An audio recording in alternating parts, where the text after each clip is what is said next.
Buenas noches con todos. Bienvenido, doctor Gustavo Zubieta. Muchas gracias por estar acá con nosotros. Tenemos esta primera sesión del capítulo de Medicina Crítica en la Altitud, que lo preside el doctor Amílcar Tinoco Solórzano. Están hoy día presentando justamente lo que viene a ser la medicina intensiva en la altitud. Voy a dejar con la palabra al doctor Amílcar Tinoco, sin antes no dejar de invitarlos al Congreso Internacional de la Sociedad Peruana de Medicina Intensiva, 2 al 6 de noviembre del presente año. Los dejo con la palabra al doctor Amílcar Tinoco. Muy buenas noches, doctor Lescano, doctor Zubieta.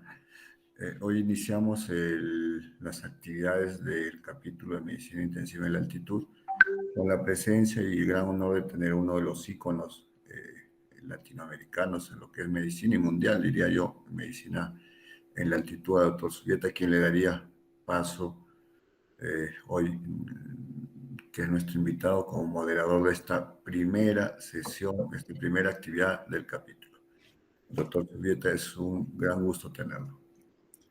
Distinguido doctor Tinoco, en realidad el honor es el mío de estar presente aquí en la Sociedad Peruana de Medicina Intensiva y saludar a su distinguido presidente, el doctor Carlos Alberto Lescano, y por supuesto a cada uno de los distinguidísimos colegas peruanos que vienen haciendo historia en la medicina de la altura desde hace mucho tiempo.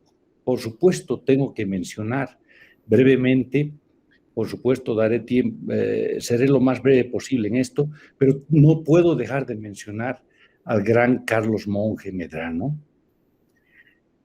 A mi gran amigo, nuestro gran amigo con mi padre, a Carlos Monge Casinelli, el Choclo, a quien lo llamábamos el Choclo, con mucho cariño, que era un hombre muy simpático, muy carismático, y muchos de los colegas peruanos, porque gracias a doctor Emilio Marticorena, a quien también honro esta noche, un gran amigo que nos mantuvo el estímulo de trabajar en la investigación de la altura, nos llevó a La Oroya varias veces. Ahí estuvimos con Arias Estela. Bueno, tampoco debo dejar de mencionar al gran Alberto Hurtado. Caramba, tuvieron personajes extraordinarios en la ciencia, en la fisiología de la altura, muy destacados a nivel mundial. Y, por supuesto, para mí es un gran honor estar presente en este evento. Procedo a dar aquí el inicio a esta conferencia interesantísima y presentar al doctor Amílcar Tinoco Solórzano. Yo lo conozco al doctor Amílcar Tinoco desde hace varios años. Nos encontramos en una de las conferencias de la altura y desde entonces nos hemos interactuado varias veces. Los temas que él ha estado publicando realmente han sido de gran interés, por ejemplo, relacionado a los gases en sangre en la altura, un tema complejísimo, porque incluso a nivel del mar es un tema de gran complejidad, pero es importante tener los parámetros para las diferentes alturas y cuando el doctor Amílcar Tinoco estaba en Cerro de Pasco, hizo observaciones muy interesantes, lo que es algo también extraordinario. Él es médico especialista en medicina intensiva, tiene una maestría en investigación clínica, médico asistente del Servicio de Cuidados Intensivos e Intermedios del Hospital Nacional Ramiro Priale del Seguro Social del Perú, Huancayo, Perú, médico investigador del Centro de Investigación de Medicina en la Altitud de la Facultad de Medicina Humana de la Universidad de San Martín de Porres, Huancayo, Perú, médico docente de la Facultad de Medicina Humana de la Universidad Peruana Los Andes, Huancayo, Perú. Su experiencia pues es extensa, todos siempre lo nombran como un maestro en la altura y realmente la medicina de la altura es compleja, no es fácil. En realidad es toda la medicina interna del nivel del mar con una variable extraordinaria que es la baja de la presión barométrica y además está los cambios de la presión del oxígeno, los cambios del anhídrido carbónico.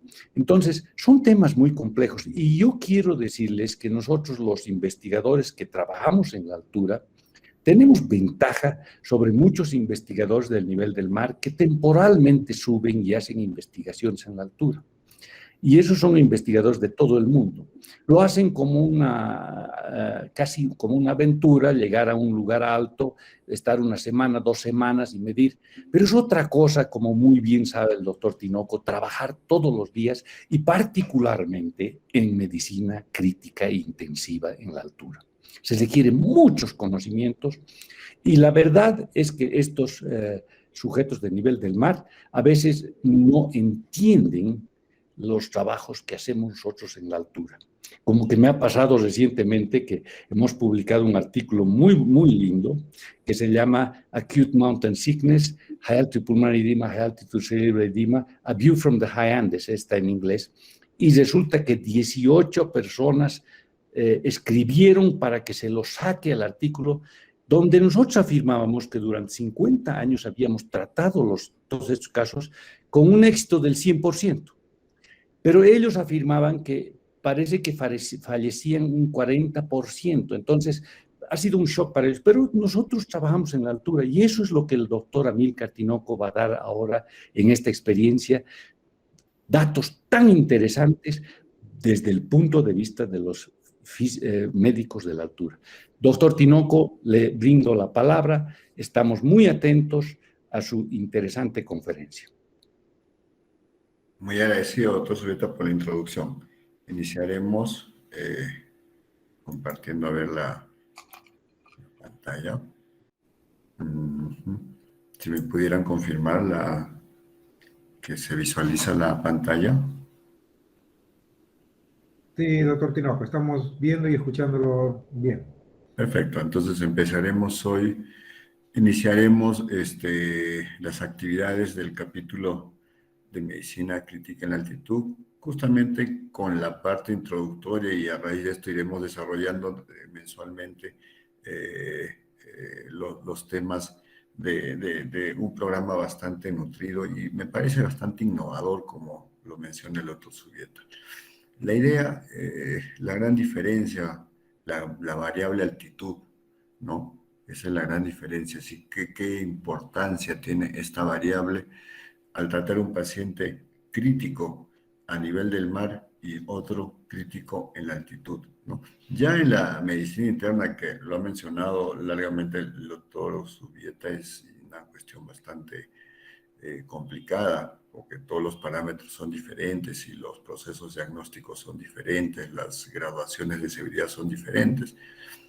Ahora, esto es mucho más complicado en la altitud cuando se trata de un paciente crítico que está en riesgo de muerte. Entonces vamos a tratar la introducción a la medicina intensiva en la altitud. Manejaremos algunas definiciones en relación a altitud, ¿no? Y definiremos esta como la distancia vertical que existe entre cualquier punto de la Tierra en relación al nivel del mar. Se considera que una población se encuentra en la altitud cuando se encuentra ubicado por encima de los 1500 metros sobre el nivel del mar. Siempre hablamos de altitud cuando se trata de cuestiones geográficas, ¿no? Tantos metros sobre el nivel del mar es lo que corresponde. ¿Y por qué 1500, no? Usted va a encontrar muchos puntos de corte en el artículo que al final vamos a tratar de mencionar, un poco más extenso, que fue publicado justamente en la revista de la Sociedad Peruana de Medicina Intensiva con amigos pues, de Colombia, Ecuador y Bolivia. Mencionamos este punto de corte 1500 porque a este nivel ya se ven observando procesos de adaptación de la población nativa de estas zonas.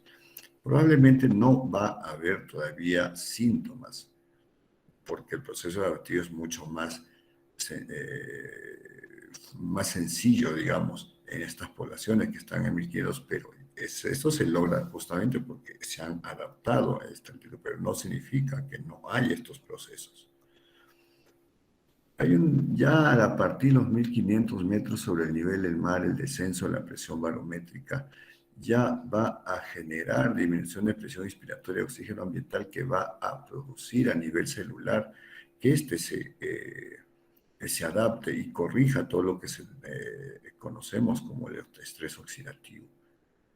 Por lo tanto, ya hay procesos adaptativos. Nuevamente, reitero, por eso es que mantenemos nuestra posición de los 1500 metros sobre el nivel del mar.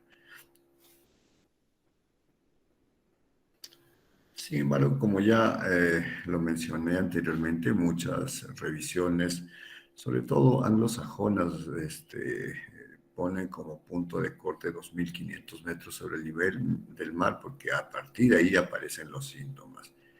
Y generalmente aparecen los síntomas pues, en los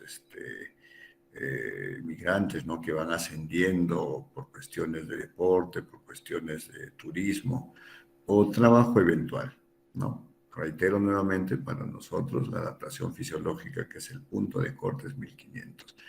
Encima de los 500, los síntomas. Y sobre los 4000 metros aparecen los casos graves. Edema pulmonar, edema cerebral, ¿no? La enfermedad de la altitud se va a dividir en dos grandes grupos. La enfermedad de la altitud aguda y la enfermedad de altitud crónica con todos sus cambios, ¿no?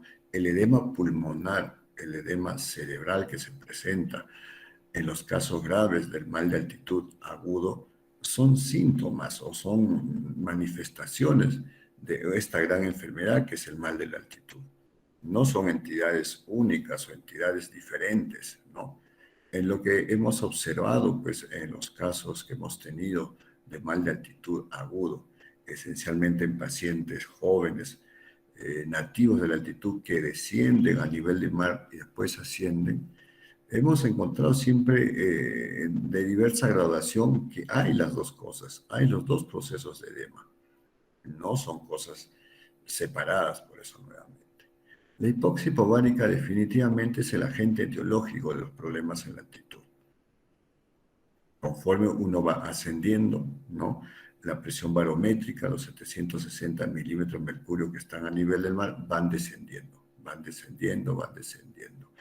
Y si bien la fracción inspiratoria de oxígeno se mantiene en 21% hasta aproximadamente por encima de los 8000 metros, el número de moléculas de oxígeno cada vez son menos. A nivel de Huancayo, que estamos a 3.250 metros, nuestra presión barométrica aproximada es 535, ¿no? De ese 535, el 21% es oxígeno, lo cual es totalmente diferente al 21% de 760 que está a nivel del mar.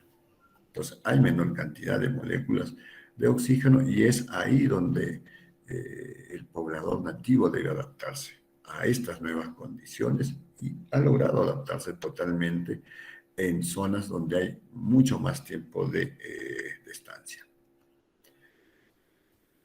385 millones por encima de los 1500 metros sobre el nivel del mar viven a nivel mundial. Lo reporta el doctor Gibanja el año 2020 en su publicación en relación a los ajustes del PAFI en relación a la altitud. 140 millones por encima de los 2.500, de los cuales 80 millones están en Asia y 35 millones en los Andes. De estos 35 millones, una tercera parte está en el Perú. El Perú, aproximadamente 10 millones a 11 millones de pobladores que viven en el país, viven por encima de los 1.500 metros sobre el nivel del mar.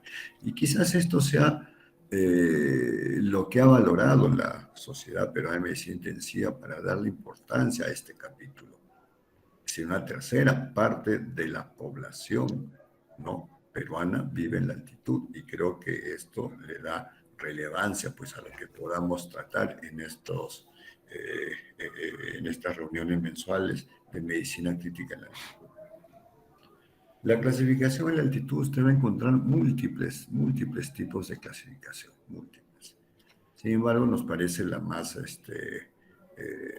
correcta la que les voy a presentar, ¿no? 1500 a 2500, lo que se denomina una altitud intermedia o media altitud. 2500 a 3500, una elevada altitud. Ahí tenemos algunas ciudades como Arequipa, Huánuco, acá en el país. Sobre la gran altitud, 3500 a 5800, vamos a encontrar la mayor cantidad de poblaciones importantes, tanto latinoamericanas como La Paz, Ciudad del Alto, ¿no? Poco menos Bogotá, Quito, Huancayo también está a 3250, ¿no? Puno, Juliaca. Un buen número de población y de ciudades importantes están en este grupo.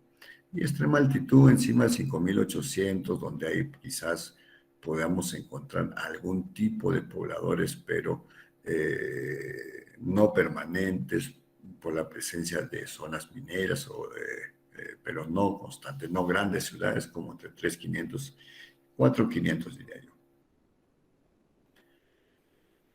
Otra variable que siempre debemos tener en cuenta en lo que es los estudios o de la respuesta adaptativa frente a la altitud es el tipo de población. El nativo, que es la persona nacida y gestada en la altitud, definitivamente va a tener una mejor adaptación. Y si esto está relacionado a un mayor número de generaciones hacia atrás, mucho mayor adaptación. Inmigrante, persona no nacida en la altitud que asciende, ¿no? Por cuestiones, como digo, laborales, turísticas o deporte. El residente permanente es la persona que vive como mínimo un año en forma constante en la altitud. Esto es generalmente un inmigrante, pues que por cuestiones laborales permanentes quizás ya asciende a la altitud. En este caso, por ejemplo, este es el caso personal mío. No siendo yo nativo de la altitud, ya tengo muchos años habitando en la altitud. Yo definitivamente soy un residente permanente. Residente intermitente, la persona que vive en forma intermitente en la altitud mínimo 2 semanas en un mes durante un año continuo. Acá en el país existen esas modalidades laborales en muchos ámbitos, mineros, salud, educación, donde poblador del nivel del mar asciende a realizar su trabajo a la altitud y después desciende, asciende, desciende, asciende, desciende, y así permanece bastantes años. Los procesos de adaptación y las sintomatología y la respuesta son totalmente diferentes en estos tipos de población. Ya les mencionaba que las adaptaciones son bastante diferentes y están relacionados esencialmente a el tiempo en el cual uno se encuentre por encima de los 1.500 metros sobre el nivel del mar. Los asiáticos, los tibetanos del Himalaya han logrado ya tener prácticamente un metabolismo aeróbico adaptado después de 25.000 años, con escasa prevalencia de eritrosis excesiva, hipertensión pulmonar.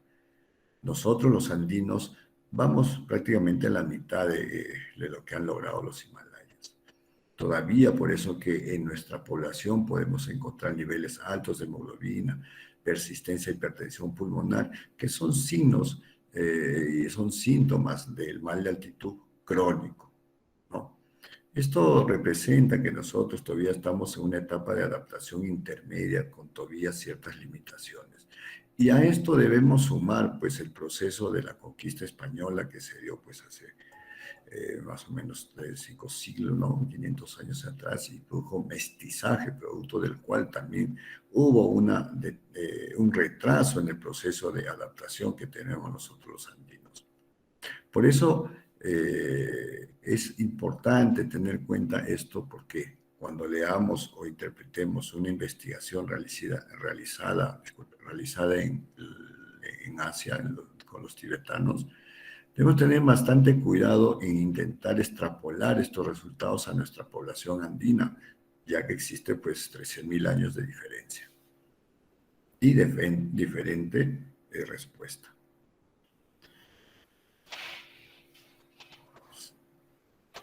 si bien estamos en un proceso de adaptación intermedia, esto va avanzando generación a generación. Cuando decimos que un organismo ha logrado una adaptación a su medio ambiente, un organismo está adaptado cuando éste ya mantiene su capacidad de reproducción, mantiene su capacidad intelectual y mantiene su capacidad de desarrollar actividades físicas y laborales, sin que ello afecte su salud. El poblador de la altitud largamente está camino a esto, ha logrado, tanto es así que tenemos hospitales grandes encima de los 3.000 metros, tenemos ciudades grandes que desarrollan toda su vida por encima de los 3.000 metros y mucho más adelante. Ciudad del Alto y Cerro de Pasco son dos ejemplos de quizás las ciudades más altas a nivel mundial. Están los dos encima de los 4.000 metros y tienen un desarrollo intelectual, un desarrollo reproductivo y laboral totalmente al 100%. La hipoxia hipovárica, ¿no? La hipoxia, reducción transitoria permanente de la presión parcial de oxígeno a nivel celular, va a generar un montón de cambios, ya sea a nivel del mar o ya sea en la altitud. En el caso de la altitud, esta hipoxia se denomina hipoxia hipovárica porque está relacionada a la disminución de la presión barométrica menor de 760 milímetros de mercurio. Aún, como ya mencioné al inicio, si bien 21% se mantiene, este 21% de 760 no es igual al 21% de 535, que es la presión barométrica en Huancayo. Y esta hipoxia, en el caso de la hipoxia hipovárica y cualquier tipo de hipoxia, va a generar pues alteraciones en el funcionamiento de las mitocondrias, disfunción mitocondrial, ¿no? Lo que es el incremento de las esposas reactivas de oxígeno, lo cual puede llegar pues a una disminución en la producción de energía de ATPs y por lo tanto la alteración de la homeostasis del oxígeno. Si nosotros vamos revisando y vamos viendo los conceptos en el paciente crítico, esto es fundamental, ¿no? El paciente crítico, una de las alteraciones más importantes y que lleva a la disfunción multiorgánica, lleva a la muerte del paciente, es la disfunción mitocondrial. ¿Cómo es que el poblador de la altitud ha logrado vencer este proceso? Vamos a tratar de explicarlo en estos minutos siguientes. Importantísimo esto que ya se descubrió hace bastantes años y que se ha ido desarrollando y algunos artículos en relación al paciente crítico también ya se han publicado. Es el factor inducible por la hipoxia 1, el HIF1. Este factor inducible, que es un factor de transcripción, es importante en la homeostasis del oxígeno. Ejerce una acción protectora, citoprotectora, protección de la célula frente a momentos en el cual el aporte de oxígeno disminuye, ¿no? Entonces produce citoprotección en situaciones hipóxicas. Nuevamente, recordemos qué pasa con el paciente crítico. Estos son unos mecanismos que lleva pues a la muerte de nuestros pacientes. ¿Y cómo es que el poblador de la altitud ha compensado esto? Y mantengo esta pregunta, porque eso es lo importante de esta primera exposición del capítulo. Factor inducible es un complejo proteico que actúa con un factor de transcripción específico a nivel genético. Regula la transcripción y promueve la supervivencia celular en condiciones de bajas concentraciones de oxígeno. Es un sensor de la hipoxia en la célula. Quique, Carlos, un ratito. Estoy en una reunión de Meet, pero no se escucha, no sé por qué. El profesor Belli está con problemas, disculpe. No se escucha. Profesor Belli, ¿me escucha? Bueno, ¿podemos seguir? Sí. Gracias. Entonces, este factor inducible de la hipoxia 1 va a generar o va a promover la supervivencia celular en condiciones de bajas concentraciones de oxígeno. No solamente en la altitud, sino en cualquier célula. Y la hipoxia y este HIF1, en resumen, va a provocar muchas cosas que van a permitir la supervivencia celular ante la disminución del transporte de oxígeno. Va a generar eritropoyesis, optimizar la oxigenación tisular, y esto creo que es lo más importante en el paciente de la altitud y que debería, y las investigaciones van en ese camino para poder extrapolar este proceso de adaptación hacia el paciente crítico. Va a haber angiogénesis, metabolismo energético mejorado, proliferación y viabilidad celular, remodelación vascular y apoptosis. Todos estos mecanismos en busca de que la célula mantenga su viabilidad frente a procesos de disminución de oxígeno. Entonces, la pregunta que hicimos, ¿y cómo es que el poblador de la altitud, pues estando en condiciones similares a el paciente crítico del nivel del mar, ha sobrevivido y mantiene una vida totalmente adaptada a estos niveles pues, de presiones barométricas que muchos no entienden, ¿no? Porque no viven en la altitud definitivamente, ¿no? La hipoxia celular al cual está expuesto el residente de la altitud, nativos o inmigrantes, ¿no? Y el paciente crítico a nivel del mar compromete en forma similar el transporte de oxígeno a los tejidos.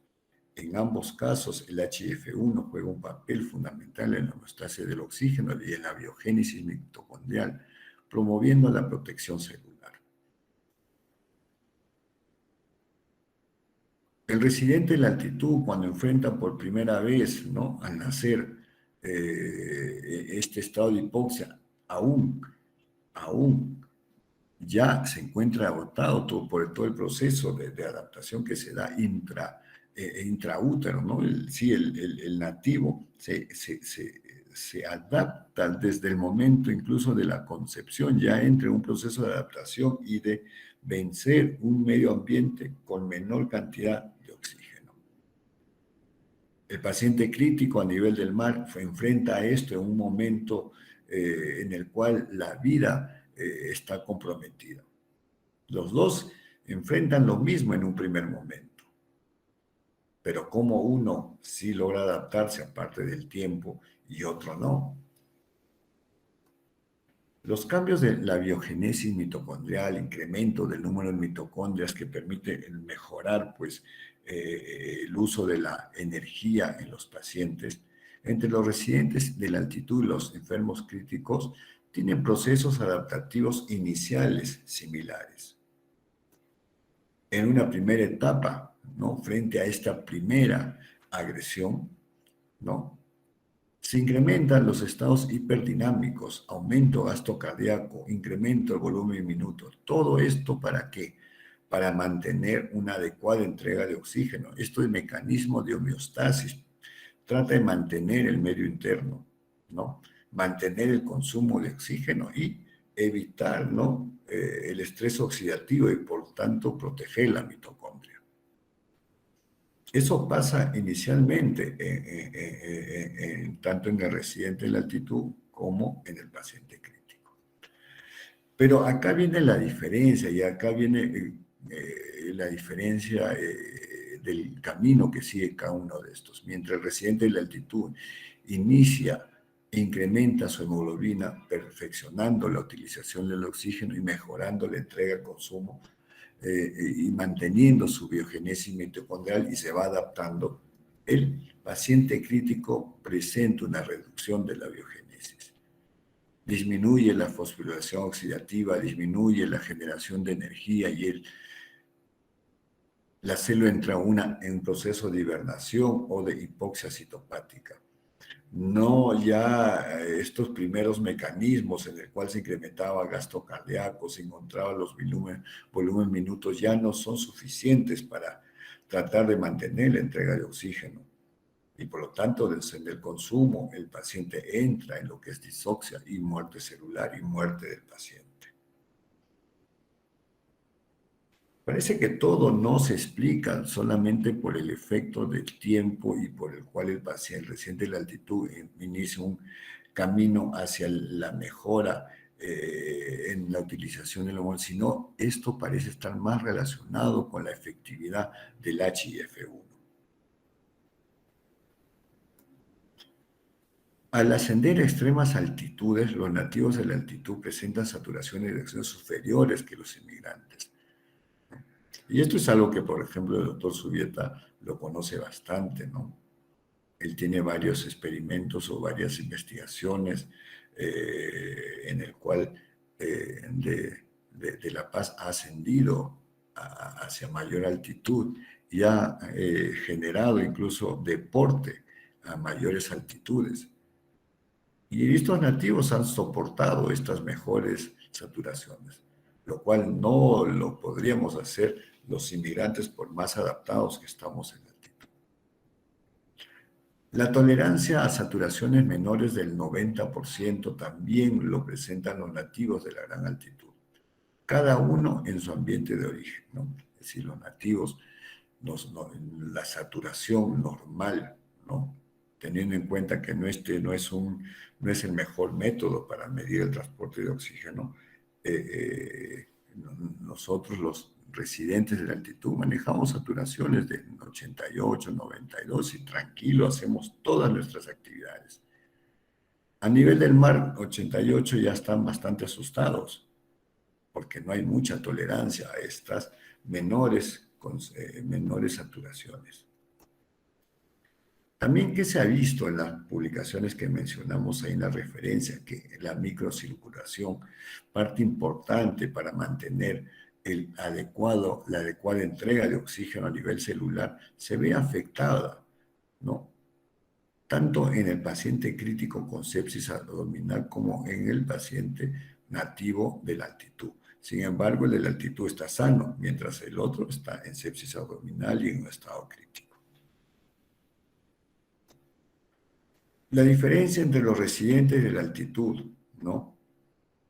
Y los enfermos críticos del nivel del mar sometidos a hipoxia aguda está en que los primeros han mejorado su transporte de oxígeno a nivel celular, pero no solo por la mejora, la entrega y el consumo de oxígeno a través de la elevación de la hemoglobina. Si eso no explica todo, si la elevación de la hemoglobina no explica todo, porque si no sería sencillo pues, solucionar los problemas del transporte solamente mejorando pues, los niveles de hemoglobina. Eso no es así, sino también el poblador de la altitud ha mejorado la utilización de menores cantidades de oxígeno por una mayor efectividad, una mejor actividad del HIF1. Y parece este ser el punto clave por el cual el residente de la altitud tolera todas estas mejores saturaciones, mejores cantidades de oxígeno. Si logramos responder esto, un sinfín de procesos terapéuticos dirigidos al paciente crítico nos ayudaría a mejorar los resultados en la mortalidad de nuestros pacientes. Fíjense ustedes cómo los valores que normalmente a nivel del mar se plantean, ¿no? Para una ciudad de Huancayo no es igual. Debemos tener en cuenta que el pH que mide o nos evalúa el medio interno siempre se encuentra normal, ¿no? Siempre está normal el paciente en la altitud. En cambio, en la altitud, miren, estos resultados que muestro son resultados de pacientes normales, jóvenes de Huancayo, ¿no? Con un PaO2 de 66. Si este paciente estuviera en Lima, pues estarían haciendo el diagnóstico de hipoxemia moderada. Pero acá es lo normal. El PCO2 29 diríamos que está en hipocapnia, pero no, en la altitud es normal. Bicarbonato 21 o en acidosis. No, mentira, es normal. Estos resultados, como le digo, son resultados de personas jóvenes, de mis alumnos, ¿no? Mis alumnos tuvieron la inquietud de saber cuánto tenía su saturación y hacerse su diagnóstico. Y fíjense ustedes los resultados que tuvimos. Los valores de la gasometría arterial en la altitud son diferentes que los niveles del mar. Eso es lógico y los diferentes resultados lo muestran así. Por lo tanto, una recomendación es que cada unidad de cuidados intensivos que se encuentran por encima de los 1500 metros sobre el nivel debe buscar estos valores porque a través de eso va a plantear sus objetivos terapéuticos también. Recordemos que si bien la oxigenoterapia tiene como objetivo corregir la hipoxia, también tiene como objetivo evitar la hiperoxia. Los dos incrementan mortalidad.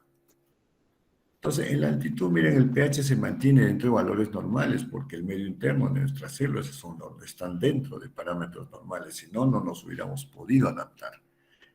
Sin embargo, hay un descenso del PO2, del PCO2, bicarbonato y la saturación. Descenso entre comillas, yo diría nuevos valores de un proceso de adaptación.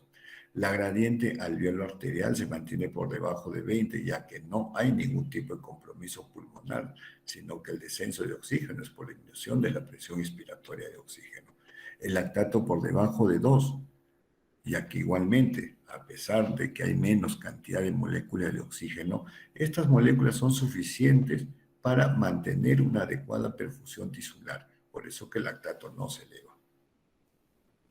Esta es una serie de resultados que me gustaría revisen ustedes rápidamente de las investigaciones que se han hecho en relación a las gasometrías tanto en Colombia, Ecuador y Bolivia y Perú. En lo cual vean ustedes las saturaciones, ¿no? Están por debajo del 95, las PO2 también, muchos al borde del 60. Pero esto es en pacientes normales. En el diagnóstico de insuficiencia respiratoria aguda en la altitud, el síndrome de estrés respiratorio agudo, también debemos tener mucho cuidado en la graduación de la gravedad. Leve, menor de 300, moderado, menor de 200, grave, menor de 100. Totalmente de acuerdo con esta gradación, pero para el nivel del mar. Esto no parece ser correcto para la altitud. El doctor Gibaja y su equipo hicieron un estudio para comparar la fórmula que plantea el consenso de Berlín en relación a las ciudades que están encima de 1000 metros sobre el nivel del mar, y lo que encontró fue que esta fórmula no parece ser exacta en relación a la realidad.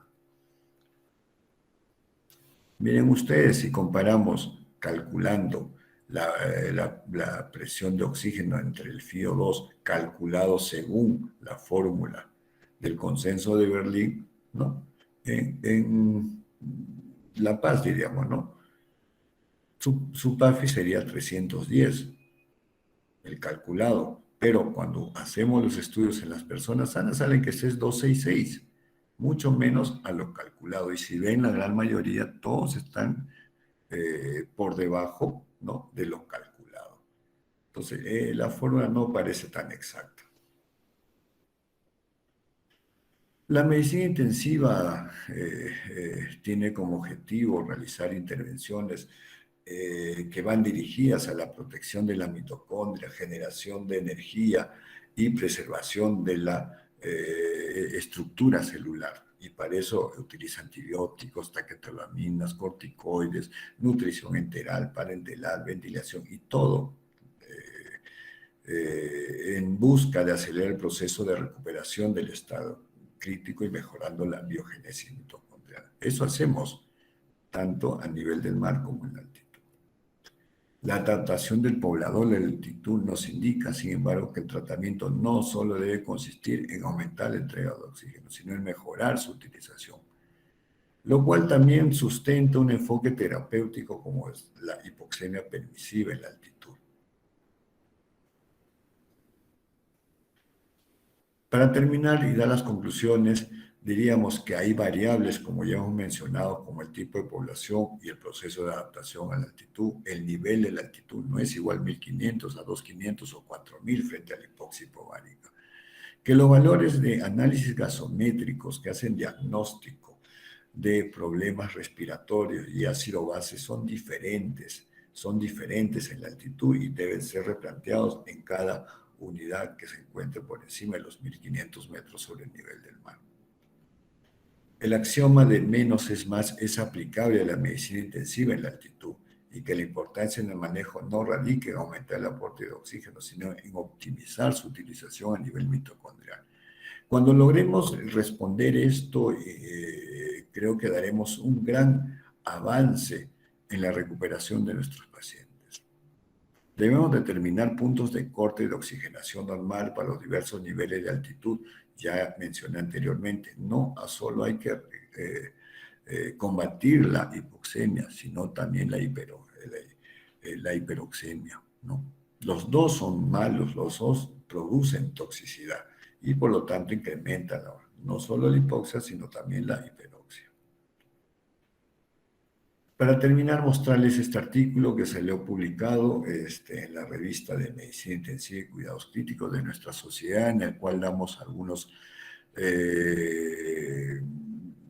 definiciones que logramos en consenso, como digo, con colegas tanto de Ecuador, de Colombia y Bolivia, en relación a ciertos datos del paciente crítico en la altitud. Agradezco mucho su atención, muchas gracias y nuevamente hoy es el inicio de nuestro capítulo de medicina crítica en la altitud. Trataremos de dar mucho más datos, esto es solamente la introducción. Muchas gracias. Muchísimas gracias, doctor Amílcar Tinoco. Muy interesante su presentación como un capítulo inicial. Por supuesto, ahora tenemos tiempo para unas preguntas y con todo gusto cedo la palabra a la persona que tenga una pregunta. No estoy seguro si puedo ver aquí que levanten la mano, pero si alguien quiere hablar, yo les ruego que directamente utilice su micrófono.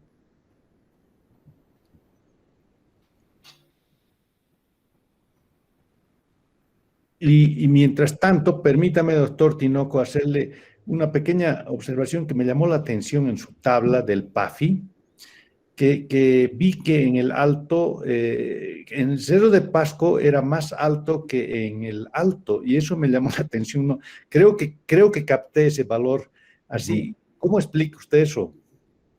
Primero, explicar un poquito la tabla. Son diversos estudios realizados en diversos momentos que definitivamente no son hechos con el mismo equipo ni el mismo momento y muchas veces con diferentes parámetros. Por eso quizás tenemos diferentes resultados. Este es el gran reto que tenemos nosotros los médicos en la altitud en general, quizás un estudio más unificado y que nos dé parámetros a cada nivel, ¿no? Ese es uno. Lo segundo quizás sea, pues, como mencioné, doctor, también el proceso de adaptación, ¿no? Definitivamente el alto tiene mucho más tiempo, La Paz tiene mucho más tiempo que su población, es mucho más constante. La población de Cerro de Pasco es una población intermitente, generalmente es una zona minera, donde la gente asciende, está 2 semanas y desciende nuevamente. Igualmente los maestros, los docentes hacen lo mismo, incluso los médicos, ¿no? Quizás esto sea una explicación a esa diferencia. Muy bien. La mano alzada, perdón, desapareció. ¿Alguien quiere hablar? Por favor, levante la mano. ¿Alguna pregunta? ¿Algún comentario? Martín Zapata, por favor, tiene la palabra.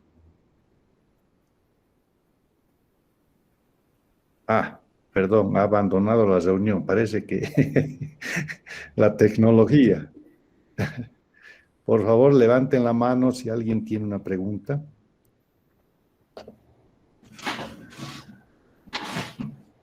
Doctor Carlos Pablo Pizarro Gonzaga, por favor, tiene la palabra. Muy buenas noches, doctor Tinoco, doctor Subieta. Doctor, una consulta. Si bien es cierto, la bibliografía menciona que para mejorar el delivery de oxígeno, la hemoglobina debe mantenerse como mínimo en un valor de 7, pero a nivel del mar, ¿existe alguna recomendación o algún punto de corte al cual deberíamos llevar la hemoglobina a nivel de altura? Buenas noches, doctor Pizarro. ¿Cómo está? Un gusto escucharlo. Algún nivel planteado, ya definido, no existe, definitivamente. Ese es otro reto.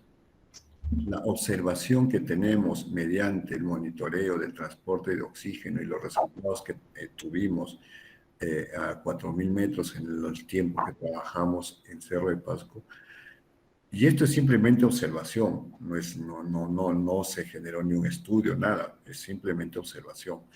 Nosotros vimos que los pacientes críticos con niveles de hemoglobina en 7 no les iba bien. Cuando logramos llegar a 10 como punto de corte y como los pacientes críticos a nivel del mar, coronarios y con riesgos, ¿no? Mejoraban nuestros pacientes, salían mucho más rápido, ¿no? No puedo dar la recomendación que se lleve a la hemoglobina a 10, pero es lo que hemos observado. No hay nada escrito todavía y si hay debe ser bastante pequeño. Pero 10 es lo que yo he observado como punto de corte y así lo manejamos en la altitud de Cerro de Pasco. Doctor Amílcar, Muchas muy gracias, buenas doctor. noches. ¿Cómo está? Buenas noches, habla el doctor Manuel Contardo. Excelente su exposición, lo felicito, ¿no? Yo siempre tuve una duda de cuánto realmente es el tiempo que se demora una de las personas que vivimos a nivel del mar, ¿no?, en adaptarse a la altura. Porque puede suceder el hecho de que realmente una persona que viaje a la altura, Huancayo, por ejemplo, o más arriba, Cerro de Pasco, pueda tener el problema de un distrés provocado por coronavirus en esos niveles, ¿no?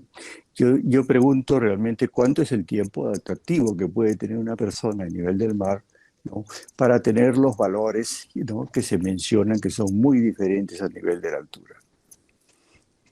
A ver, nuevamente, bastantes años trabajando en Cerro de Pasco, 4.380 metros sobre el nivel del mar, después descendía a 3.250 en Huancayo. Definitivamente los casos, ¿no?, de problemas respiratorios agudos son más frecuentes en Cerro de Pasco. El ingreso a cuidados intensivos en la UCI de Cerro de Pasco era la 7ª causa en frecuencia de ingreso de pacientes, ¿no?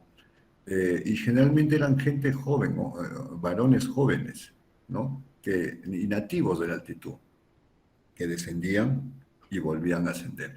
Y es así que teníamos un montón de casos en los meses de abril, que regresaban de vacaciones, o en los meses de julio, fines de julio, agosto, donde nuevamente regresaban de vacaciones, ¿no? Un gran número descendía y ascendía. En los pacientes inmigrantes que ascienden, si bien es cierto, es mucho más frecuente el mal de altitud, se presenta en una mayor cantidad en sus grados leves. No recuerdo ningún inmigrante que haya tenido un caso grave, pero los que tuvimos generalmente son nativos, jóvenes. ¿Cuánto tiempo adaptarse? Es una pregunta bien difícil, ¿no? El doctor Subieta quizás nos podría dar un dato de esto y quizás... Sí, doctor Tinoco. Y quizás Evidentemente, tengo yo un trabajo que se llama High Altitude Adaptation through Hematocrit Changes, o sea, adaptación a la altura a través de los cambios hematológicos. Y doctor Contardo, en realidad hemos observado que tarda, por ejemplo, para llegar a la ciudad de La Paz, alrededor de 40 días en normalizarse el hematocrito para una persona que desciende a nivel del mar y luego retorna. Y eso me pasó a mí porque yo tengo un hematocrito normalmente en la ciudad de La Paz y vivo, por supuesto, en forma permanente, con un hematocrito de 50. Mi padre tenía exactamente el mismo hematocrito de 50 durante toda la vida. Y resulta que me fui a Copenhague, fui profesor visitante, y en 3 meses bajó a 36 mi hematocrito. Eso traducía una extraordinaria habilidad para manejar el oxígeno, adaptación de mi organismo a la altura, y que no necesitaba hematocrito, así que se produjo una disminución. Esa disminución tarda 20 días cuando se desciende a nivel del mar. O sea, en 20 días se llega a un valor ya establecido de nivel del mar. Pero al retorno es el doble, son 40 días. Y además no es lineal, sino es una curva, es logarítmica. Es muy interesante el fenómeno. Entonces yo considero que la adaptación óptima se logra cuando el hematocrito llega al nivel máximo y llega a una planicie que es el óptimo para el intercambio gaseoso. Sí, ya tengo alguna explicación de por qué el Perú perdió en Bolivia. Sí, evidentemente, doctor Contardo. Gracias. Encantado, pues. Tiene la palabra el doctor Adrián Ávila. Gusto de saludarlo, doctor, colega Hola, boliviano, hola, coautor doctor también de Amílcar, trabajo con el doctor Tinoco. doctor Lescano, doctor Subieta, pues muy encantados realmente escucharlo, Amílcar, hablar de altitud, pues nos llena prácticamente y nos nutre a todos los que vivimos en la altitud. Algunas consideraciones que quería preguntarte a Amílcar y tal vez al doctor Subieta. Cuando hablamos de la fisiopatología, ¿no es cierto? Cuando alguien va ascendiendo a una determinada altitud, más de 1500, como tú lo habías mencionado, ¿no es cierto? Hay una respuesta fisiopatológica a esto. Y siempre tratamos de confundir el término de aclimatización con el término de adaptación, ¿no es cierto? Pero ustedes saben muy bien que el término de aclimatización, pues es una respuesta, digamos, no inmediata, ¿no es cierto? Donde la parte renal juega un rol muy importante. Tú muy bien lo habías mencionado con esta hormona, con este factor inducible de la hipoxia, que no es inmediato, ¿no es cierto? Pero hay un término que lo utiliza muy bien aquí en Bolivia, en el Alto, y el doctor Subieta lo conoce, es el doctor Amaro, que él ha puesto otro término y lo ha denominado acomodación. Entonces, la acomodación es la respuesta inmediata, donde rápidamente el organismo, a medida que va ascendiendo, dependiendo de la altitud, ¿no es cierto? Hay una respuesta hemodinámica y ventilatoria, porque ya la aclimatización prácticamente estaríamos hablando en una etapa, digamos, crónica, y la adaptación prácticamente son cambios genéticos, que eso pues ya interfieren genes en relación a los tibetanos, por ejemplo. Ellos ya no manejan la poliglobulia, no desarrollan prácticamente esa vasoconstricción pulmonar. Entonces, ese término, pues tal vez habría que nuevamente tomarlo en cuenta, porque si hablamos directamente de aclimatización, pues estaríamos hablando ya de estos cambios en las cuales el riñón juega un rol muy importante, y hay términos que más o menos toman de 2 a 3 días, y el término de acomodación. Y lo otro, pues habías hablado de la PAFI, ¿no es cierto? Nosotros aquí en la altitud, en el alto, con una presión barométrica de 460, el alto es 4150 metros, la zona sur pues son más o menos 3200, manejamos PAFI de 250 a 290, si utilizamos, claro, la clasificación de Berlín, nosotros estaríamos con un distrés leve. Entonces, solo para también comentarles cuál es nuestra PAFI, y lo que tú habías mencionado, parece que esa PAFI que la utilizamos para modificar, ¿no es cierto?, de acuerdo a nuestra altitud, parece no ser aplicable, pero al momento es lo único que tenemos de herramienta. Esa era mi pregunta a Amílcar y el doctor Subieta, si nos podrían también orientar al respecto. Un gusto verte, Adrián. Primeramente, darte la bienvenida. Y, bueno, tú también es un experto en la medicina crítica en altitud, ¿no? Para mí es un honor tenerte en esta primera reunión, estimado Adrián.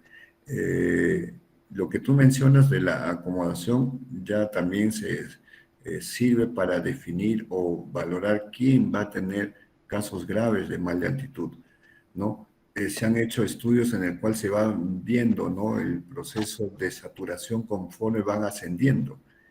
Hay un grupo de pacientes pues, que sí, su saturación se va manteniendo, pero otros conforme va subiendo van cayendo, y estos son los que presentan esos mal de altitud grave, ¿no? Entonces, este proceso de aclimatización agudo o acomodación, como tú lo estás planteando, es evidente.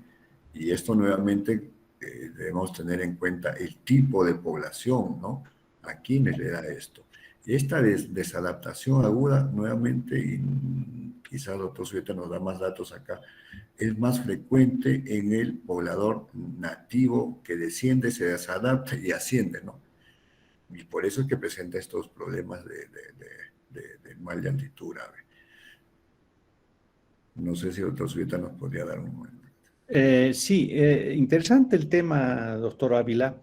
En realidad, en varios de nuestros trabajos que hemos publicado recientemente, mi padre siempre era crítico del uso de aclimatación, no le gustaba. Y tenía razón, porque el asunto de la hipoxia no es un asunto de clima. La aclimatación tiene que ver, como dice, clima. O sea, la variación, por ejemplo, de ir de una ciudad fría a una ciudad caliente, por ejemplo, una temperatura o mayor humedad o menor humedad, que es un factor del fútbol también. Pero la hipoxia está en otro plano. Y por eso nosotros hablamos de adaptación fisiológica y adaptación genética. Como usted bien dijo, la adaptación genética que tarda generaciones, miles de años, que es la que les encanta hablar a los genetistas, pero nosotros hablamos de adaptación también porque nos adaptamos a la altura. Y ya varios autores están realmente, doctor Ávila, hablando a nivel internacional de adaptación fisiológica. Bueno, no hablan de adaptación fisiológica, sino de adaptación. Pero para nosotros es adaptación fisiológica, esos cambios que vemos habitualmente, ¿no? El doctor Edison Sedano me parece que también quiere. Exactamente, al doctor Edison Sedano de la Cruz, por favor. Doctor Amílcar, ¿cómo está? Muy buenas noches. Primero felicitarlo por su brillante exposición. También igualmente felicitar al doctor Subieta por la moderación tan destacada que realiza. Mi inquietud era respecto a si ya llegó un momento en que se debe redefinir criterios clínicos del distrés respiratorio y la insuficiencia respiratoria en altura.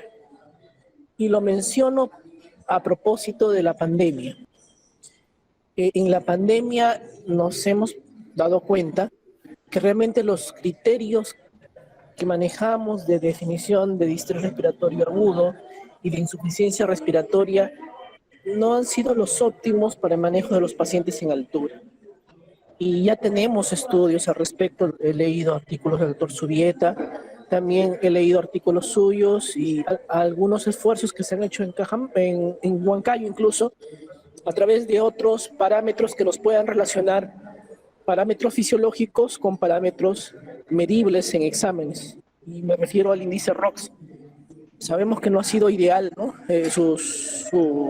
El origen ha sido en otro contexto, pero para definir el tema de insuficiencia respiratoria, también en Cajamarca hemos notado que ha sido muy útil. Entonces mi pregunta es, ¿ya llegó el momento de poder redefinir los conceptos en altura, los criterios de diagnóstico en altura?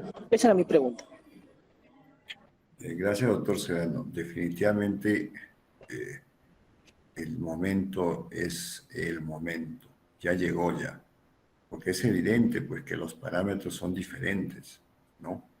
Que las poblaciones de la altitud viven en un estado de normalidad y equilibrio que lo han obtenido gracias a su adaptación genética durante tantos años y que nos da la posibilidad de tener otros valores normales. La gran responsabilidad allí, doctor Sedano, Adrián, Daniel Molano que nos está escuchando, ¿no? Es de nosotros, ¿no? Llegó el momento, pero ¿quién lo va a hacer? Nosotros, pues, nosotros tenemos que hacerlo. Entonces, ahora ahí viene el llamado y creo que la Sociedad Peruana de Medicina Intensiva, con el doctor Lescano, pues, le ha dado bastante importancia a esto, ¿no? La revista de SOPEMI, tanto con él como con la gestión anterior, pues se ha dado bastante ímpetu a estos valores de la altitud, ¿no? Entonces, ya llegó, doctor. Entonces, yo hago un llamado a poder trabajarlo, porque es nuestra responsabilidad. Ya llegó, doctor. Al doctor Daniel Molano, después el doctor Alberto López y nuevamente el doctor Manuel Contardo, por favor. Daniel Molano. Hola, doctor Subieta. Buenas noches. ¿Cómo está? Saludarlo. Hola Milcar, doctor Lescano, Adrián, un gusto saludarlos. Bueno, pues quería participar un poco reafirmando los conceptos de Amílcar. Quería contarle al doctor Pizarro, que hablaba del nivel de hemoglobina, que sí se han encontrado, pues como era evidente, que niveles bajos de hemoglobina y en los pacientes con SLA por COVID se asociaba a mayor mortalidad. Nosotros publicamos un estudio con el doctor Amílcar y el doctor Zubieta. Los pacientes que morían por COVID tenían niveles de eritropoyetina 3 veces por debajo del nivel de los que sobrevivían, y el nivel de hemoglobina promedio en los que fallecían era 13 versus 17 en los que sobrevivían. Entonces sí hay una diferencia bastante importante. Como dice Amílcar, no hay un punto de corte que pueda uno definir de seguridad, un rango de seguridad. Y la otra punto para el doctor Sedano, que evidentemente sí estamos buscando nuevas definiciones, y en cuanto al índice de ROX, estamos en proceso de publicar un estudio grande que hicimos con el doctor Virgües y el doctor Amílcar de la ajuste del índice de ROX a la altitud, a ciudades por encima de 2.600 metros. Nosotros vimos que el índice de ROX que se usa a nivel del mar del doctor Roca, que validó en 4.8, el valor nuestro era de 3.9, 3.8, 3.9, a un área bajo la curva bastante buena para predecir el éxito de la cánula a las 6 horas. Y para nosotros era mucho más importante la frecuencia respiratoria por encima de 30. Ese era el punto, digamos, que tenía mayor rendimiento para fracaso con cánula de alto flujo en COVID. Entonces eso lo estamos tratando, ya lo aceptaron en el Journal de Cuidado Crítico, pero pues está en revisión todavía, en segunda revisión, pero creo que es un paso importante para reafirmar que nosotros tenemos que validar los scores que usamos o los criterios diagnósticos que usamos, como el artículo del doctor sobre SRA que se publicó hace un par de años. Digamos que la idea es eso, es encontrar con todo este contexto fisiológico y fisiopatológico del que nos habló Amílcar, y hacer estudios que ya apliquen esto a la clínica. El esfuerzo del doctor Ávila ahora con el capítulo de la FEDINSI y el doctor Lescano del capítulo de la SOPEMI es ese, es unir a los ciudades de Latinoamérica, los investigadores, y pues en Perú y en Bolivia, que tienen gran experiencia, digamos, poder hacer estudios como estos que estamos tratando de demostrar en la clínica. El COVID nos dio esa oportunidad porque tuvimos muchos enfermos con SRA. Entonces nos va a permitir demostrar nuevos criterios que podemos ya aplicar a nuestra población. El doctor Nieto, creo que en el Congreso de la SOPEMI va a mostrar los datos de estos trabajos de cánula de alto flujo e índice de ROX para que lo puedan ver en el Congreso en noviembre. Gracias. No, Daniel trabaja en Bogotá, es intensivo de Colombia, Bogotá. Te agradezco mucho tu intervención, Daniel, totalmente de acuerdo con lo que tú dices y el esfuerzo que estamos haciendo. Creo de a poquitos los latinos de la altitud ya va reflejando algunos resultados. Gracias, Daniel, por tu comentario. Doctor Zubieta, le doy. Muy interesante, Daniel, muy interesante, y se está avanzando de una forma extraordinaria. Quiero dar la palabra al doctor Alberto López Vascopea, por favor. Boliviano que vive en México hace muchos años, por si acaso. Sí, muchas gracias. También yo soy andino y nacido ahí en Cochabamba, 2.560 metros sobre el nivel del mar. México, pues 2.400 metros, más o menos. Dos comentarios. Primero, antes que todo del comentario, pues una felicitación a Amílcar. Creo que has hecho una revisión completa de todo lo que es la fisiopatología del hombre o del ser humano que vive en la altura. Dos comentarios. De tanto en tanto va saliendo información que a veces uno dice, esto es medio disruptivo relativo a lo que nosotros conocemos o a lo que nosotros manejamos. Nosotros como anestesiólogos ya desde hace algunos años atrás empezó a salir un concepto del preacondicionamiento agudo para situaciones en las que se va a hacer en cirugía algo de isquemia. Por ejemplo, vamos a cortar un pedazo de intestino, se van a pinzar y entonces va a haber un órgano que va a sufrir momentáneamente por minutos o hasta más de una hora una situación de isquemia e hipoxia, que puede ser el hígado, que puede ser el corazón, que puede ser los pulmones. Entonces, siempre habría un riesgo de que ese tejido pues muriera. Entonces, los cirujanos cardiovasculares empezaron hace algunos años con esto de que se llama el preacondicionamiento agudo, ¿no? Dentro de la fisiopatología del preacondicionamiento hay dos fases. Una, la fase aguda, en la cual una parte o algo del organismo empieza a sufrir una situación de isquemia aguda y entonces empieza en ese mismo momento a producir sustancias de protección que son orgánicas para ese tejido donde está sufriendo. Y entonces la idea fue, oiga, si antes de la cirugía yo le produzco una isquemia aguda y controlada en alguna parte del cuerpo y lo libero, puede que se produzcan sustancias que caminen por la sangre y que a todo el organismo me lo preparen. Y esto sí funcionó así. Entonces lo que se hace es, antes de empezar la cirugía, colocarle un torniquete en una de las piernas y se le deja más o menos 3 a 5 minutos en isquemia a esa pierna. No le va a pasar nada, no se va a morir, pero todas las células ahí, las vasculares, las del endotelio especialmente, inmediatamente empiezan a producir sustancias de protección.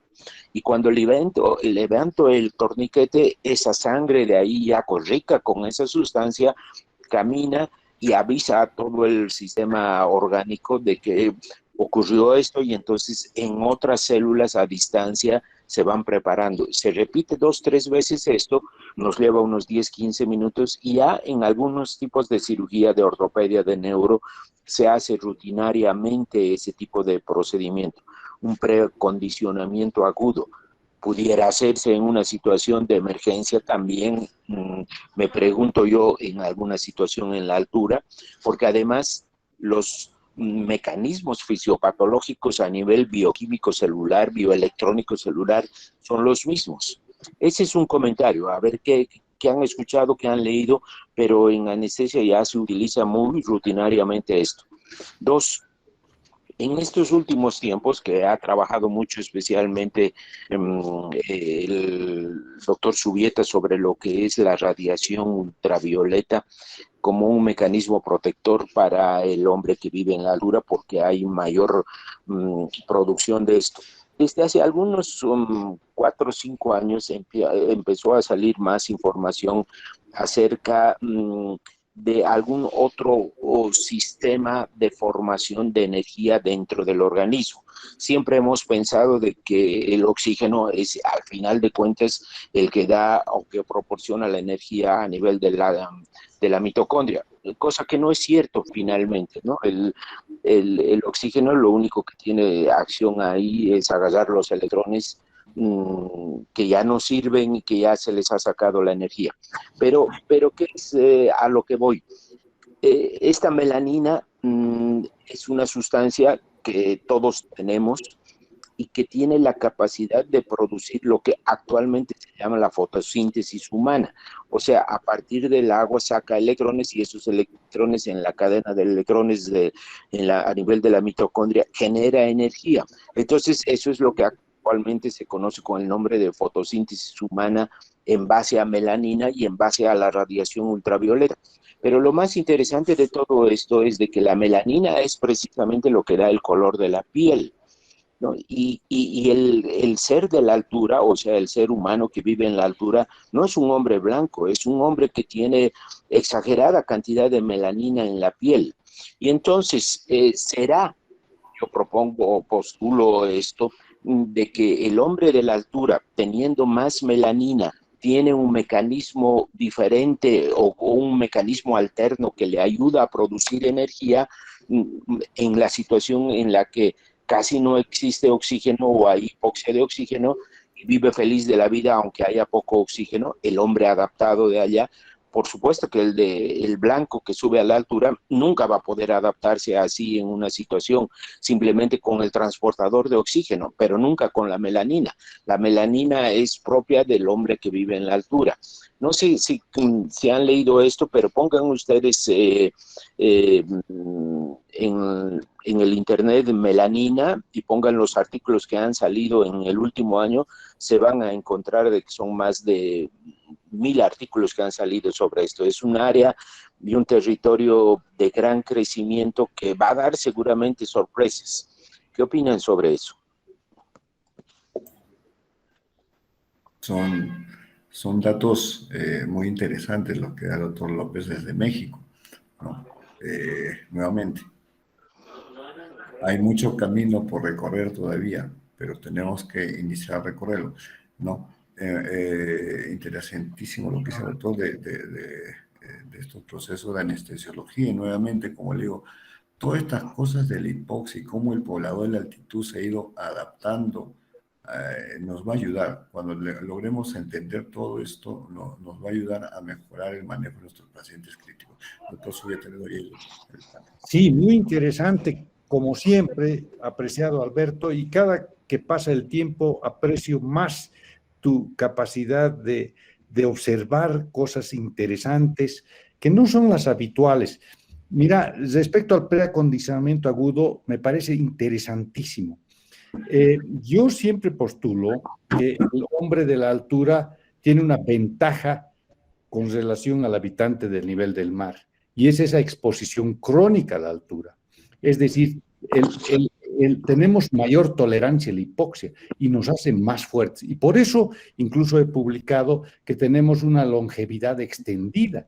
Los habitantes de las zonas más altas de Bolivia, conforme se sube en altura, sube la longevidad. Es muy interesante. Entonces, eso estoy totalmente de acuerdo, y me parece muy interesante esa de hacer la compresión de un miembro y estimular que se libere justamente el HIF posiblemente en ese miembro y después hacerlo circular, que es una interesantísima propuesta que totalmente la apoyaría, pero yo haría otra cosa. Yo haría una preacondicionamiento a hipoxia. Yo los expondría a hipoxia durante unas horas antes para que realmente generen los mecanismos de protección.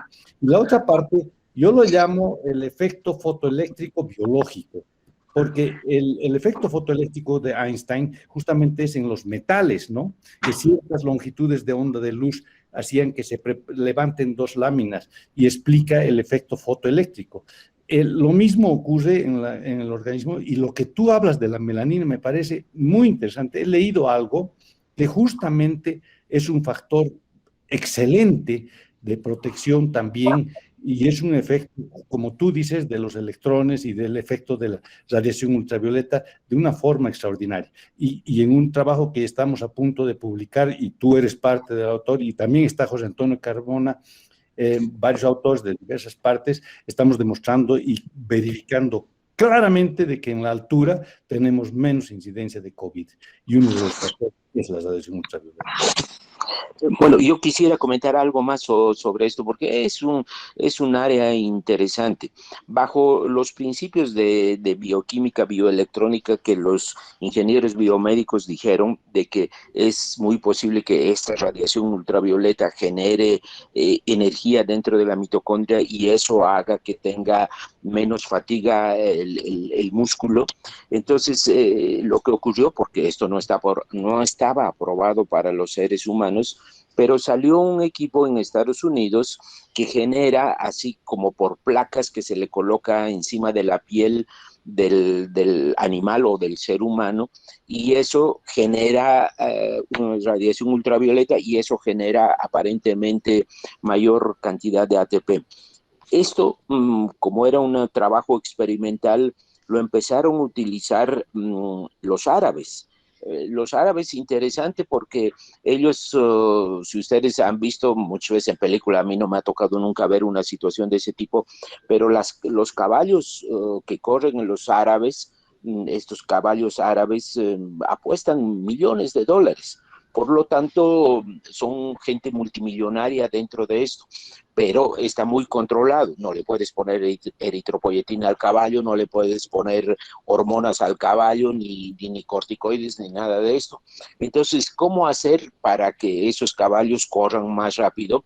Pues empezaron con la radiación ultravioleta. Estas placas que se colocan sobre los caballos les estimulan la producción de ATP momentáneamente y muy rápidamente, y antes de empezar a correr, o sea, de la competencia, casi les ponían en una cámara casi de radiación ultravioleta, y ahora sí corres caballo, ¿no? Y el caballo ganaba las competencias.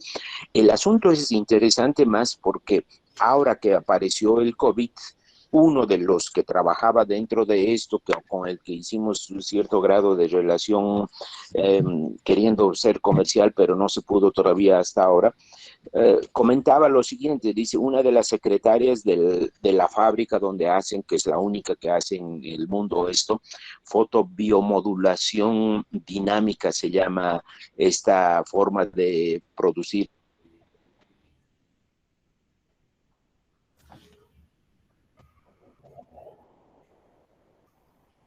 Se ha cortado el audio. Adelante.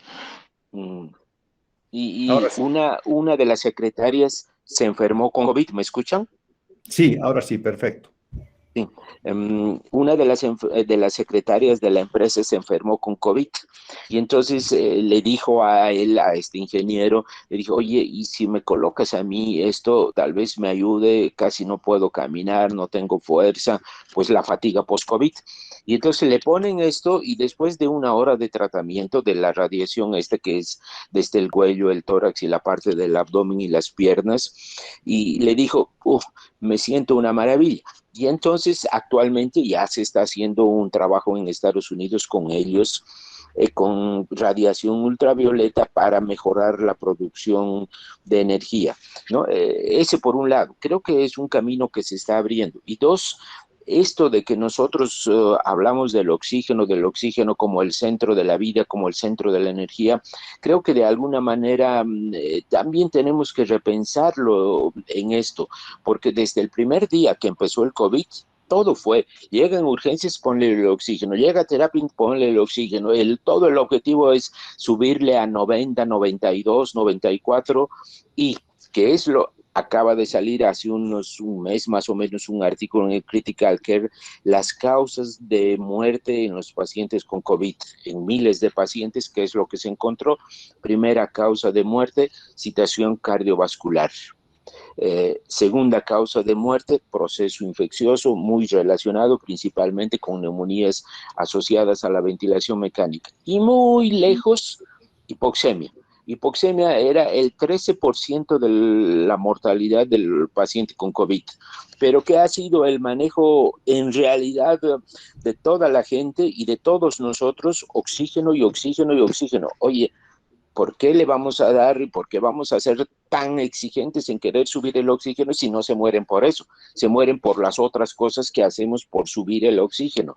Y eso también creo que tenemos que repensar la importancia del oxígeno dentro de la producción de energía, dentro de la causa de muerte de los pacientes.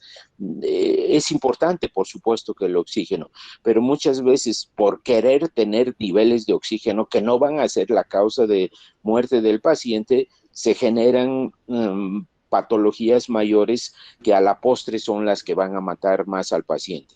Y ustedes se dan cuenta, los primeros días, y tú mismo hablabas de que en Nueva York hasta el 90% de los pacientes intubados se morían.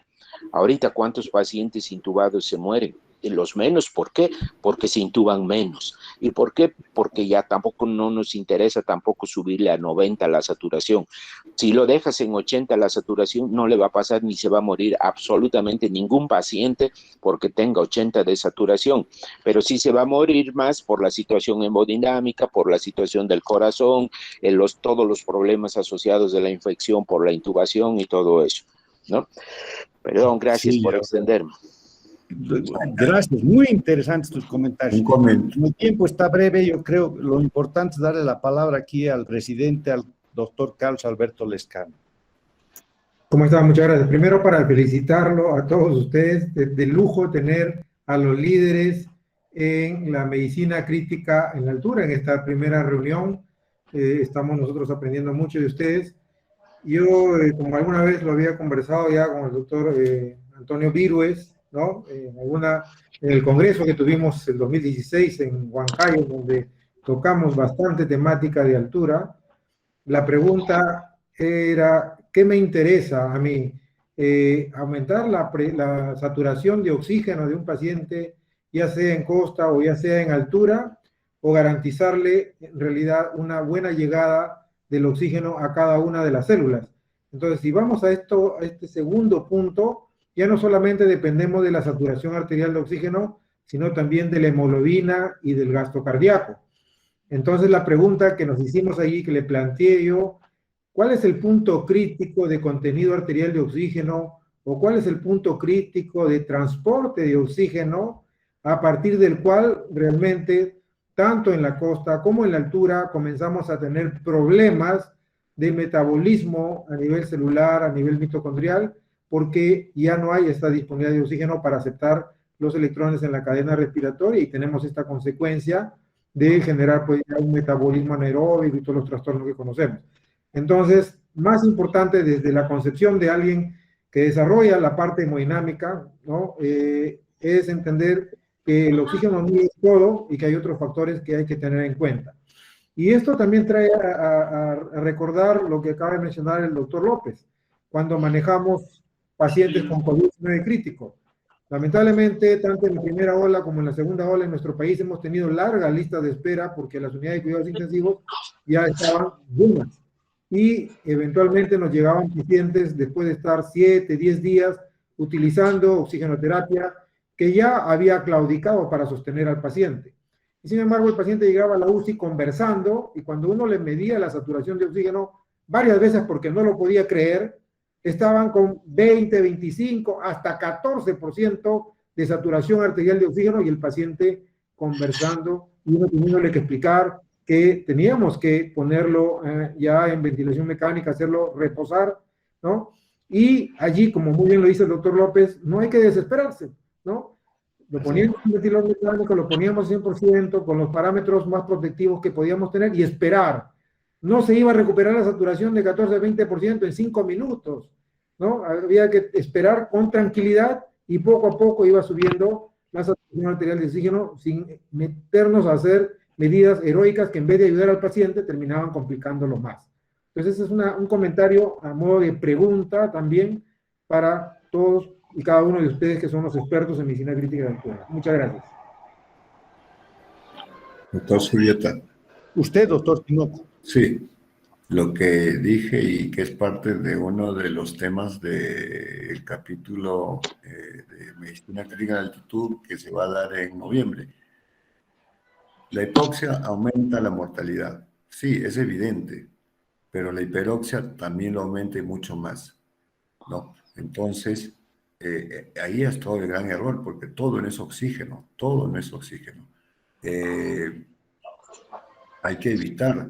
Ahora, ¿por qué han muerto los pacientes con problemas cardiovasculares? Porque ya está probado también la toxicidad del oxígeno a nivel cardiovascular, neurológico y pulmonar, definitivamente.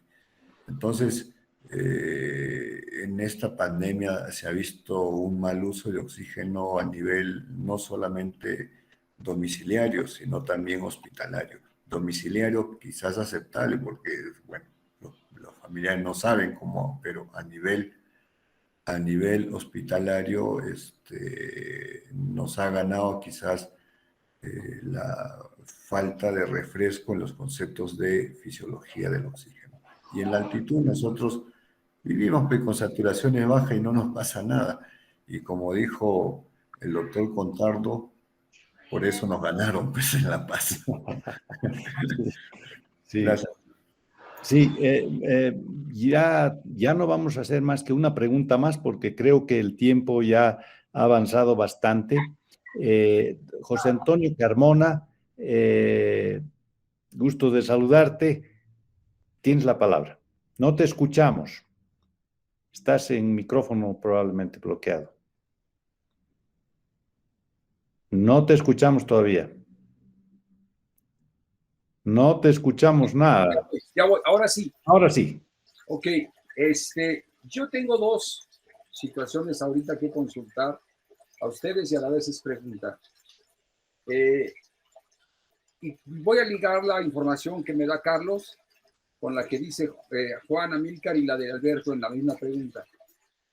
La información que tengo yo al sentido ahorita es que tú dijiste, Carlos, que tenía que existir un punto crítico en el cual poder determinar que tanto el aporte como el consumo estuvieran equilibrados y que el aporte sanguíneo fuera lo suficiente para mantener el metabolismo de toda la economía corporal sin que se afectara la mortalidad global. Entonces, pero para mí, el mejor determinante de la necesidad de oxígeno no es la saturación en sí lo que estamos viendo.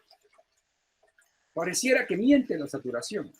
La saturación yo le llamo como la novia traicionera. Se va con quien quiere irse, del lado izquierdo o del lado derecho.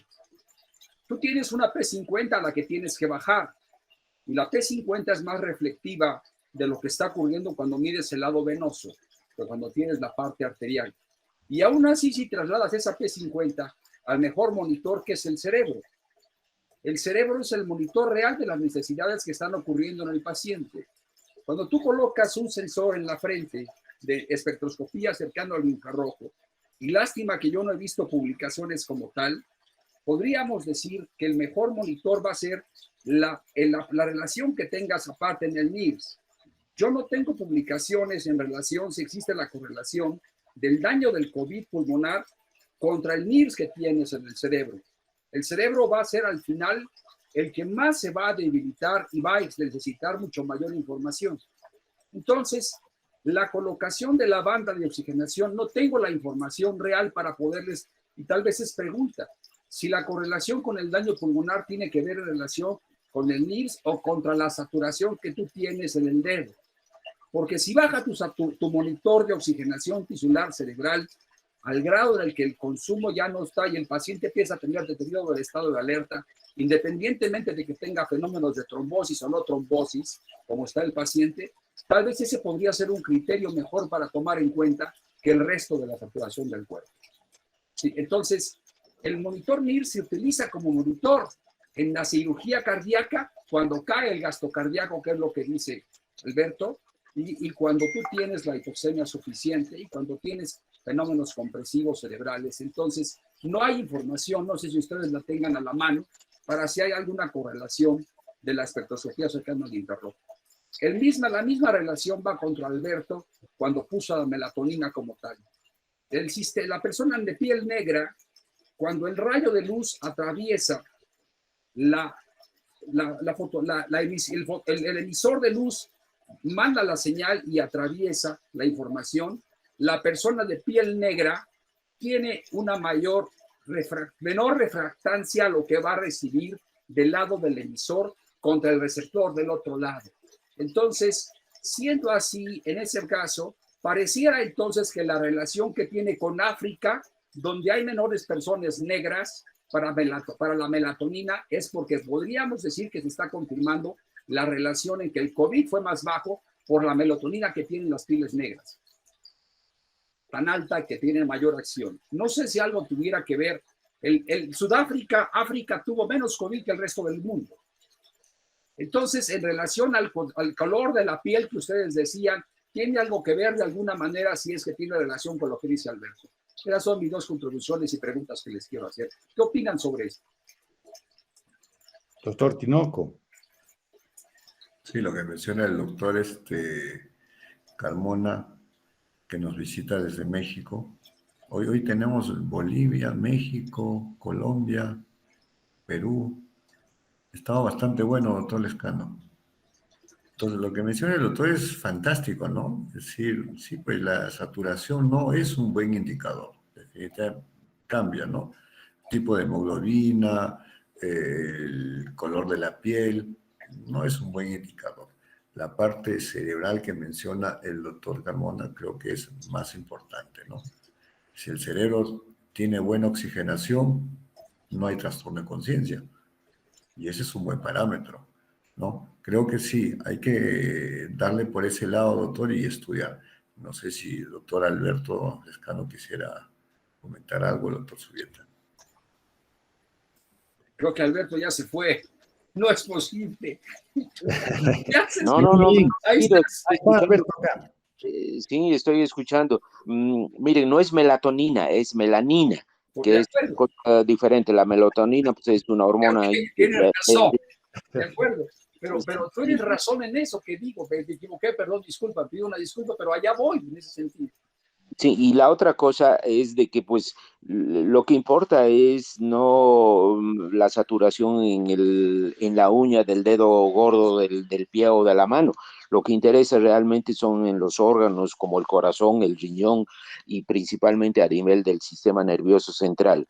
Miren, yo hace, ¿qué será? Unos 5 años me compré un NIRS que lo hemos llevado ahí a La Paz y que me lo estuvimos midiendo, y con el doctor Carmona fuimos a La Paz, Cochabamba, Santa Cruz, llevando el equipo y colocándonos el NIRS, ¿no? Y realmente el órgano en el que deberíamos medir realmente el oxígeno es a nivel del sistema nervioso central. Yo me acuerdo de que cuando subí al Alto de La Paz, en la saturación periférica tenía 78 y cuando me lo puse el NIRS estaba en 55, en valores normales. Y eso quiere decir, y algunas veces cuando hemos hecho con cerdos con el doctor Carmona los estudios, vemos de que la saturación está bajando y bajando y bajando, pero se preserva la oxigenación cerebral, ¿no? Entonces, y esto hace que si tú no tienes el monitor de oxigenación cerebral colocado en el paciente y te guías simplemente por la saturación, vas a estar cometiendo muchísimos errores en el manejo del paciente, en el manejo hemodinámico, en el manejo de la transfusión, en el manejo en general de inotrópicos en el paciente. Yo creo que mucho nos ha faltado en este tipo de COVID de manejar con NIRS a los pacientes. Se han manejado, yo he encontrado algunos artículos, pero el único problema era de que yo les presté el equipo para los intensivistas para que manejaran esto, pero en el segundo día dijeron, no, se murió el paciente y ahora el equipo hay que dejarlo y esterilizarlo y se lo va a tirar a la basura. No, pues no les presto más. Y es así que ha ocurrido que en muchos lugares no se ha metido los NIRS con mucha frecuencia en los pacientes, pero un estudio debería hacerse sobre esto, ¿no? Y recuerden ustedes de que el oxígeno no dona electrones, por lo tanto el oxígeno no puede generar energía. Eso es una cosa que hemos estudiado mal siempre. El oxígeno es un aceptor de electrones, no es un dador, por lo tanto no genera energía, no puede generar energía el oxígeno, simplemente recibe los electrones. Y entonces, ¿quién es el que da los electrones? El que da los electrones siempre va a ser el hidrógeno. Muy Eso nada. interesante, Alberto. Muy interesante. Mucho Entonces, sobre, pero será otra vez. ¿Cómo? Podríamos hablar mucho más sobre esto de la energía circular, pero será muy apasionante. Sí. Muy interesante, doctor Lescano, muy interesantes sus comentarios. Realmente creo que sería prudente que ya cerremos, si usted está de acuerdo, cerremos esta sesión por lo extensa que ha sido. Realmente es apasionante y ha sido muy interesante la reunión por la participación de tan distinguidos colegas. Permítanme comentar 2 cositas para cerrar ya, a no ser que Amílcar tenga algo más que decir. No, le doy la palabra ya a usted y al doctor Lescano. Lo que quería decir es que entre los distinguidos colegas peruanos se me pasó mencionar al doctor Dante Peñalosa, que ha hecho tan interesantes trabajos, muy importante y que es un gran amigo además. No sé si sigue con vida el doctor Peñalosa porque ya está con una edad muy avanzada, pero un hombre extraordinario. Y finalmente quería decirles que respecto a ese artículo que me han retractado sobre la altura, que a mí me hizo matar de risa, resulta que todo me ha dado una elevación increíble a nivel mundial cada día me invitan más journals para que escriba sobre ese artículo retractado. Así que ya va a venir la versión más avanzada. Pero el mensaje de eso justamente es que nosotros estamos habituados a la hipoxia, doctor Lescano, doctor Tinoco. Y en la altura, nosotros no tenemos miedo a la hipoxia, porque la manejamos, vivimos en la hipoxia. Y justamente lo que usted dice, tan interesante, que tuvo pacientes que venían con saturaciones de 20, a mí me parece eso algo increíble, incluso aquí en la altura, ¿no? Porque usted está en Lima, ¿no, doctor? Así es. Con esas saturaciones tan bajas y que todavía está avanzando, lo que se ha llamado happy hypoxia o silent hypoxemia, ¿no?